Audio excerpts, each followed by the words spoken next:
My name is Katherine Barr, and I think that venture capital is awesome because we get to actually work with entrepreneurs who are truly making a dent in the world.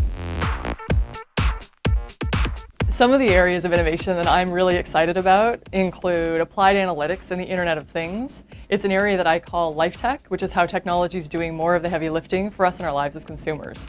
I think that the retail and e-commerce space is badass because there are changes taking place across the entire spectrum of retail and e-commerce. From supply chain to omni-channel analytics through to consumer, I think it's all up for grabs. There are complete and total changes in terms of how consumers find their products. For example, there's a company called Storefront that create short-term pop-ups for online-first companies and for traditional retailers. There's a company called Build Direct up in Vancouver that's bringing flooring and siding and those types of heavy materials to consumers through an e-commerce platform only. And there's a company like Ruby Ribbon that's bringing shapewear to women through offline and online stylists. One last area I'm really interested in is robots, or an area that I call labor force innovation.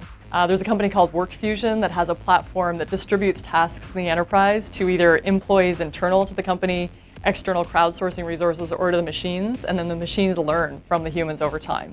There was a term that I heard recently called bot sourcing, which really shows how robots are going to take over a lot of the customer service functions. So I think that robots and robotics are going to have a really big impact on our lives as humans. I look forward to the day when a Google self-driving car can actually take me to work.